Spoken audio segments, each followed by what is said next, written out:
Shalom Vraham, paz e bênção. Sou eu mais uma vez, pastor Valdécio Batista, e hoje quero falar sobre a festa de Pêssar.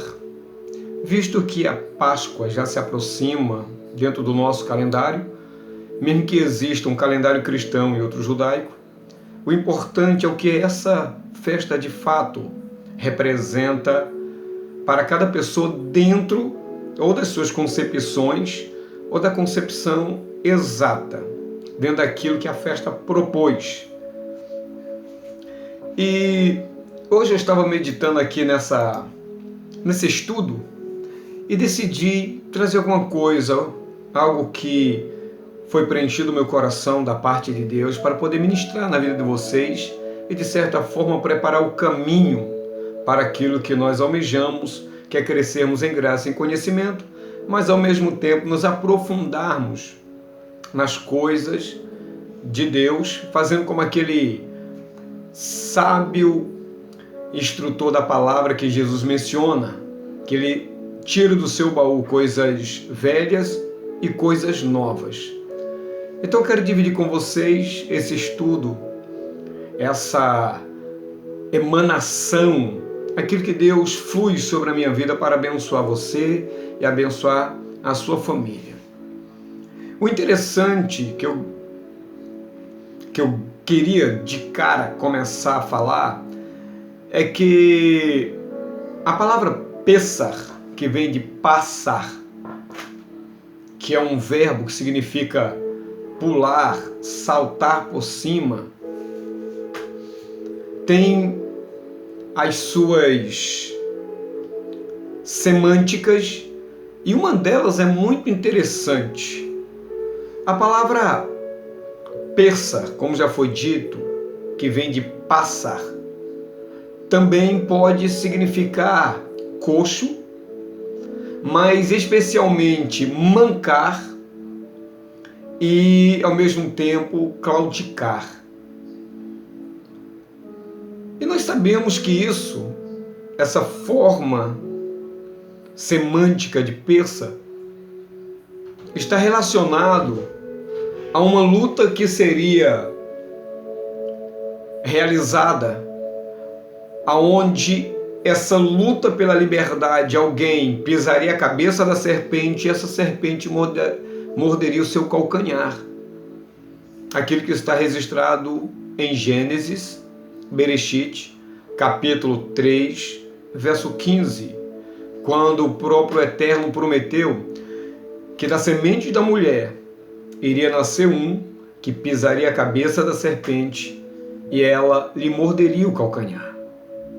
De cara, nós já percebemos que Jesus, o Senhor Yeshua, é esse cujos pés pisa a cabeça da serpente e os nossos pecados que são lançados sobre ele, pecado esses que é lançado, que ele absorve para si, é justamente o inocular da mordida dessa cobra no seu calcanhar, que é a parte mais baixa. E eu fico assim pensando nessas coisas e o Ruach HaKodesh, o Espírito Santo, começa a ministrar. E é isso que eu quero dividir com vocês. Tenha paciência. Enquanto eu formulo os meus pensamentos e vou verbalizando, eu tenho certeza que você vai ser abençoado por isso. O pecado entrou de maneira muito forte e abrupta quando Adão e Eva pecaram.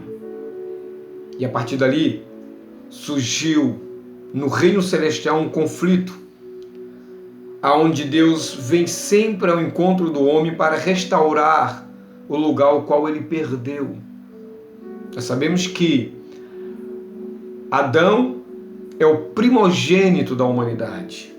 Ele é o primeiro homem da humanidade. É ele que abre a madre para que nasça a humanidade. Então toda a humanidade está representada em Adão. A família do mundo está representada no casal Adão e Havá. Adão e Eva, Adão é o primogênito, né, da raça humana. Ele casa com Eva e a partir daí cria-se a primeira família, e é dessa família que todas as nações têm origem. É importante sabermos e estarmos atentos a isso. Houve vários acontecimentos. Deus levanta um homem chamado Abraão, nosso patriarca, faz-lhe uma promessa de abençoar através dele todas as famílias da terra.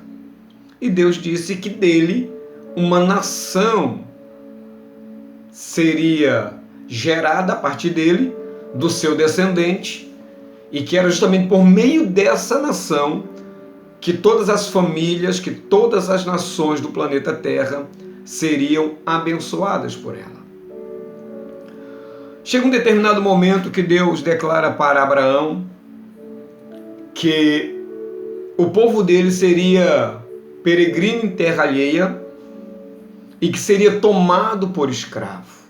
É aí que começa o grande drama da nação de Israel.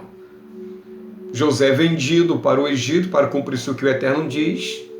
Na sequência vem aqueles anos de fome e de prosperidade, mas no momento de fome, Jacó, com a sua família, desce para o Egito, é cuidado de maneira muito especial por Deus através de José, que era o segundo do Egito. Mas chega um momento que o faraó da época de José morre, levanta-se um que não faz questão nem saber quem era José e nem levar em consideração aquilo que ele realizou de benéfico para o Egito, e ele então decide escravizar o povo hebreu e exterminar da face da terra este povo, porque era um povo muito grande, um povo influente.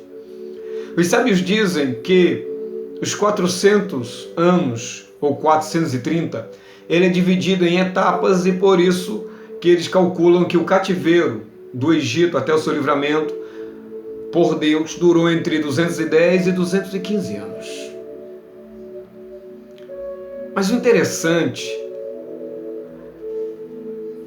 é que o amor de Deus, ele nos constrange. A forma de Deus trabalhar em prol do seu povo é extraordinária. Deus então decide descer e conhecer a dor do seu povo. E ele conhece a dor do seu povo. Ele concebe que o povo precisa ser liberto o quanto antes, porque a opressão é muito grande, o clamor é muito grande. O nível espiritual do seu povo está muito baixo e ele precisa resgatá-lo.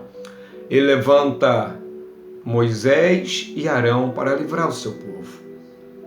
E ele descarrega a sua ira contra o Egito, desaprovando a soberba, o orgulho, a vaidade daquela nação. E chega o momento da última praga, que será aquela que vai abrir o caminho. É a chave que vai abrir a porta para a libertação do seu povo. Só que até então, o povo de Israel não precisava fazer absolutamente nada. As outras pragas que feriram o Egito, Israel foi protegido de maneira extraordinária pelo próprio Deus. Só que agora Israel tem que fazer alguma coisa.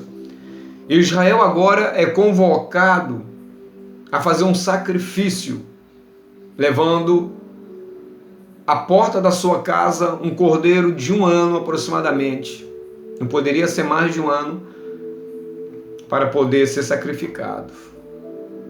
É aqui que a coisa começa então a ficar mais bela e contagiante. Lá no capítulo 12, do verso 3 em diante, de Êxodo, de Shemot, eu vou ganhar tempo parafraseando o texto, ele diz assim: ao 10º dia deste mês, que é o mês de Nissan e Aviv, você vai pegar esse cordeiro de 1 ano e vai colocar dentro da sua casa. É aqui que começa a saga. Esse cordeiro vai ficar dentro da sua casa sendo observado por vocês. Se ele realmente está dentro de um parâmetro, dentro de uma estrutura apropriada para o sacrifício. E vai ficar sendo observado por vocês. Esse cordeiro, então, ele era tirado do rebanho daquela família ou comprado por alguém que não trabalhava com rebanho, e aquele cordeiro era trago para dentro de casa, e a partir daquele momento, aquele cordeiro desfrutava de todos os acontecimentos daquela família. Todas as coisas boas, todas as coisas ruins, aquele cordeiro participaria. Aquele cordeiro receberia afeto, atenção, e ao mesmo tempo, ele ia recebendo toda a essência daquela família. A família poderia ser boa, poderia ser ruim, perversa, má.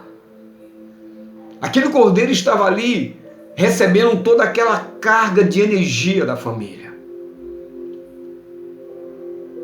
Tudo que acontecia na casa era absorvido por aquele cordeiro. Aquele cordeiro, ele era colocado ali porque a praga com a qual o Eterno iria ferir o Egito, a terra do Egito, era a morte dos primogênitos.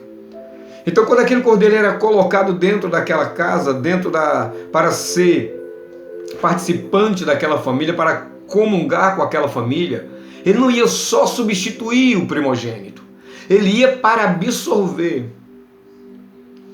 todas as imperfeições, todo problema de caráter,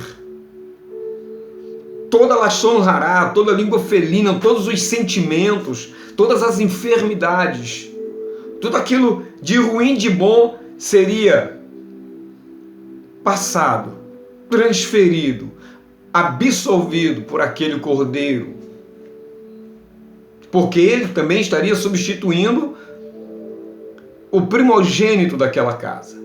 E o primogênito, nós sabemos que não é só aquele que abre a madre, mas primogênito, de forma bíblica, ela é uma posição. E se porventura alguém que abriu a madre não for capaz de assumir o posicionamento de primogenitura, um outro terá que assumir. O outro terá que substituir o primogênito para assumir a função de primogenitura. E naquela época nós sabemos que o primogênito tinha uma grande honra, porque ele era aquele que iria substituir a falta do seu pai, ele iria distribuir os seus bens, iria administrar o legado do pai, iria cuidar da sua família, dos outros irmãos, da família desses outros irmãos. Ele seria responsável por esta clã, por esta família, por essa comunidade. É justamente isso que aquele cordeiro, ao entrar dentro da casa, ao ser observado por aquela família, ele está assumindo a função desse primogênito. Não só a pessoa, mas tudo que envolve esse primogênito. Porque Deus iria ferir o Egito, mas para Israel ficar livre desse dano, eles teriam que cumprir a lei do Eterno no que se referia a esse cordeiro. Vamos fazer um link com Jesus? Eu acho isso fantástico. Nós sabemos que Jesus, ele nasce nesse mundo. Ele aparece algumas vezes na narrativa do Brit Hadashah, do Novo Testamento. Porém, ele só entra na história, de fato e verdade, com os seus 30 anos de idade. E através dessa entrada aos seus 30 anos, o seu ministério só dura 3 anos e meio. Segure-se no banco, ou amarra o cinto, né? Porque já está preso, agora quer que você amarre o cinto. Quando Jesus nasce, ele nasce no mundo. O mundo, nada mais, nada menos, é todas as nações juntas. O mundo é uma grande casa, é uma grande família. divididas, como lá em Israel, o povo hebreu teve que pegar, entre aspas, vários cordeiros para cada um com a sua casa. Só que esse Senhor Jesus, ele tem uma família. E essa família é o povo de Israel. Jesus entra no cenário da humanidade de forma ministerial em Israel com 30 anos de idade, porque Israel é a sua casa, é a sua família, é o seu povo. E o seu ministério vai durar 3 anos e meio. E quando ele entra no cenário da sua casa, quando ele é colocado, quando ele começa a ministrar, de igual modo aquele cordeiro de peça, ele começa também a ser influenciado por toda a essência do seu povo. Ele começa também a receber todas as cargas negativas, positivas, tudo aquilo que era a essência da sua família estava sendo transferida para ele. Todas as enfermidades, todos os dramas, todas as dores, todas as dúvidas, todos os orgulhos. Porque ele precisava absorver para si. Ele precisava que a sua casa, a sua família o avaliasse. E à medida que a família, o seu povo, Israel, ia avaliando durante esses 3 anos e meio, estava sendo transferido para ele todas as problemáticas, todas as transgressões, tudo aquilo que não prestava, tudo aquilo que separava o povo do Deus Todo-Poderoso, que prometeu que iria ferir a terra de uma maneira desastrosa. O juízo de Deus será muito severo. Mas antes deste juízo ser desferido contra o mundo, Deus então abre uma porta de escape para que a humanidade possa ser livre de tamanha calamidade. Não digo todos.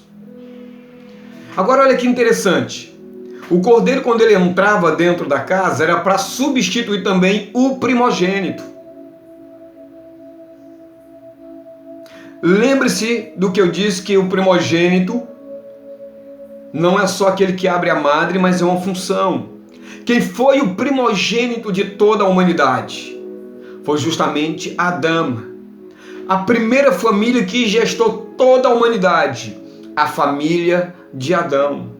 Só que Adão vacilou na sua primogenitura. Adão não deu vazão, não suportou, ele errou diante de Deus, sendo o primogênito da sua família.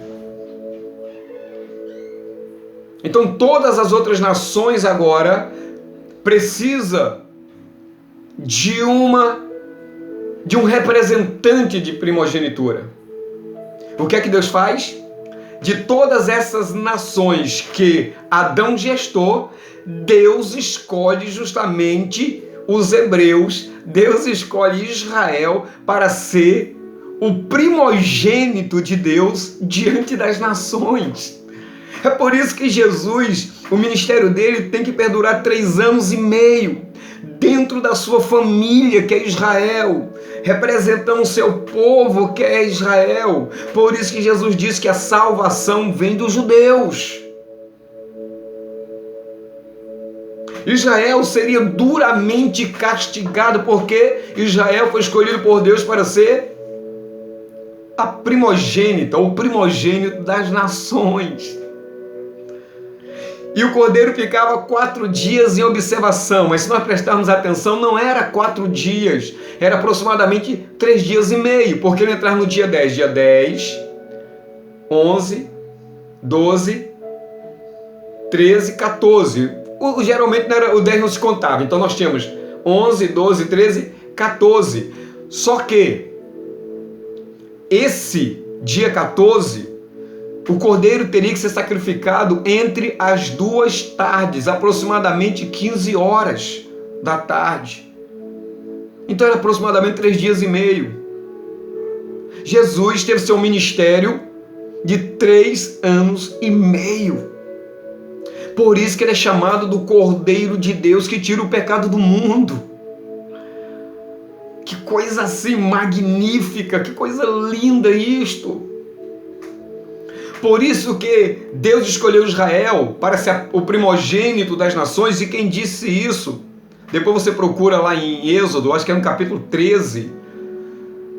Que é antes. Mas você procura lá, você vai ver que quando Deus envia Moisés a Faraó, a ordem de falar para Faraó é o seguinte: que Moisés estava ali para libertar o povo de Deus, porque Israel era o primogênito de Deus.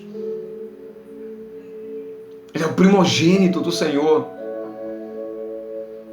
E como Israel é uma família, e essa família, esse povo, essa comunidade sendo destruído, a família, a humanidade seria destruída, o que é que Deus faz? Deus então vem, conhece a dor do seu povo e envia o Cordeiro Santo de Deus, quer dizer, o Cordeiro dele, para justamente ser colocado dentro da casa, absolvendo todas as problemáticas, todos os pecados, todas as transgressões, para que no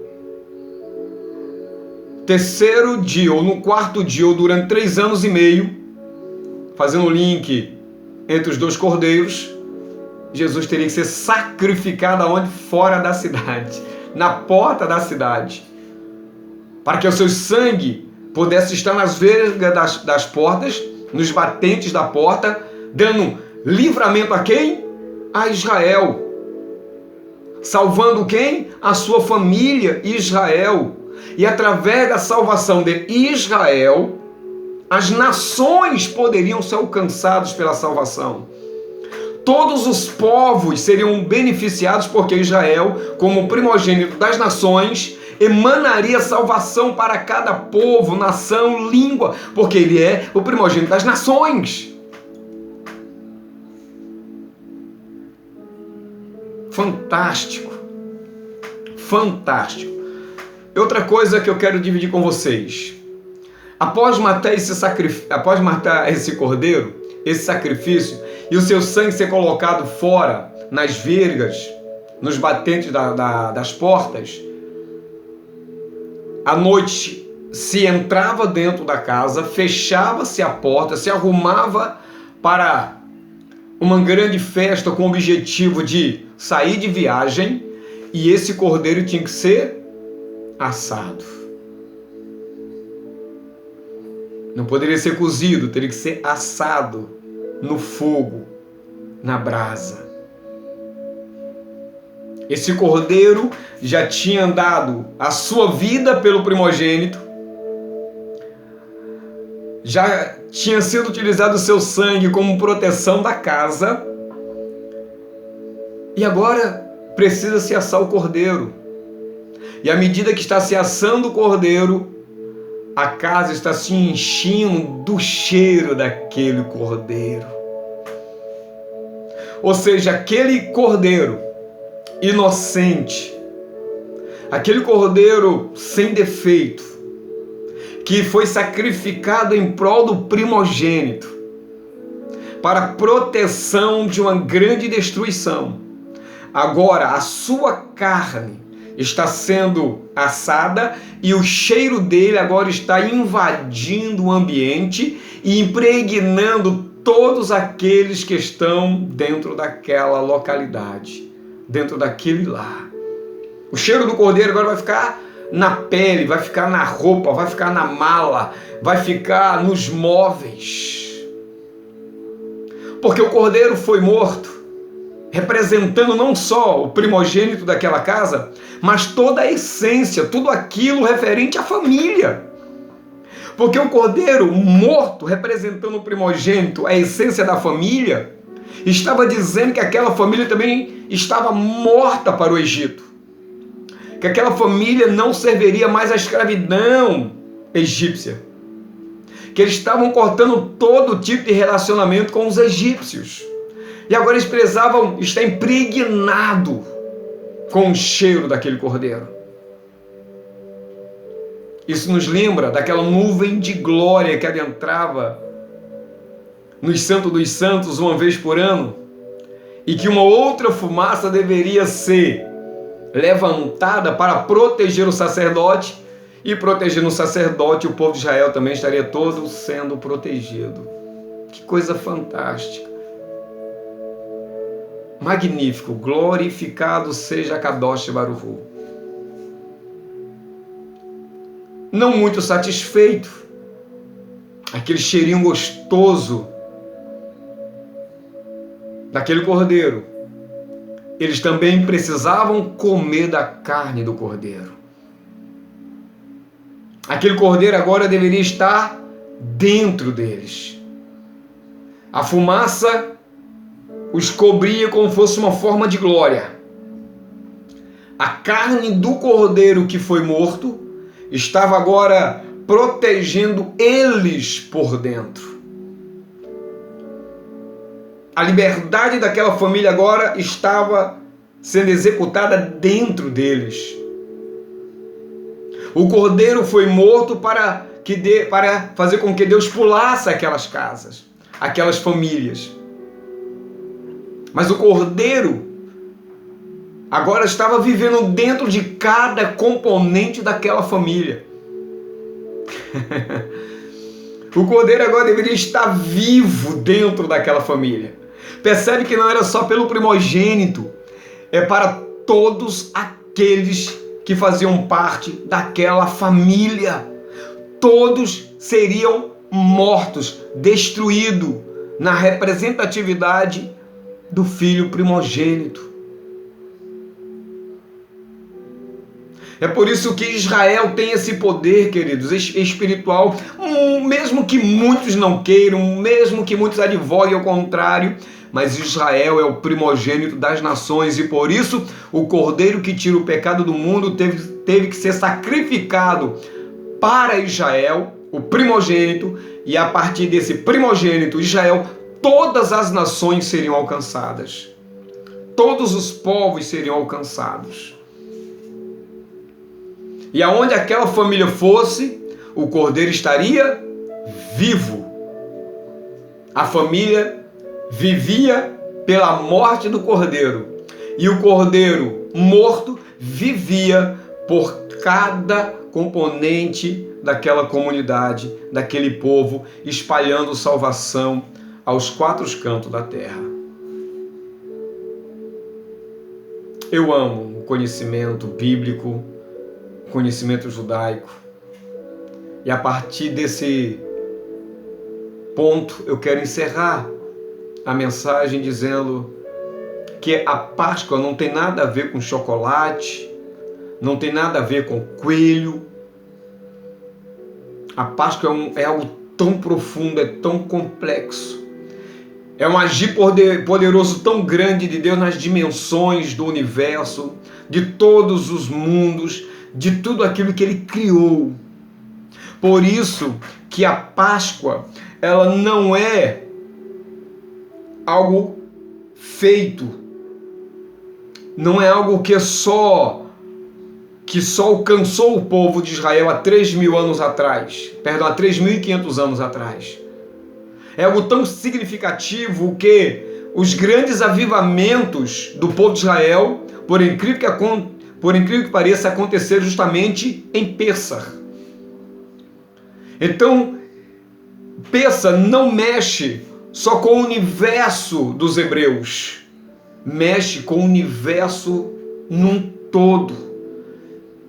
Pêssar muda a trajetória da humanidade desde o seu primeiro dia até hoje. Ela teve seu início lá, com Moisés, dando um pontapé inicial, separando o povo de Israel para assumir esse poder de primogenitura, e depois do Mashiach, para todas as nações, está influenciando, está tocando, está transformando as dimensões. O diabo odeia a festa de Pêssar, porque é a festa da nossa liberdade. É a festa onde Deus revela o seu amor tremendo pelo seu povo. É por isso que de Israel emanam todas as bênçãos. Se o povo de Israel viesse a ser destruído, os sábios dizem, e eu acredito, que também o mundo desapareceria, porque quem daria continuidade ao legado daquilo que Deus depositou sobre os cuidados da nação de Israel? Que hoje eu estou falando de Israel por conta desse maravilhoso evento. Te abençoo. Se você não é inscrito, se inscreva. Faça do nosso canal um canal de bênção. Por isso, dê o seu like, compartilhe, para que o nosso canal ganhe referência, ou se torne uma referência, de forma social, pelas redes sociais. Ele só pode fazer a diferença, ele só pode ganhar um determinado status através do like, através do compartilhar e através dos inscritos. Ok? Te agradeço pela paciência. Shalom Vrahá e até a próxima.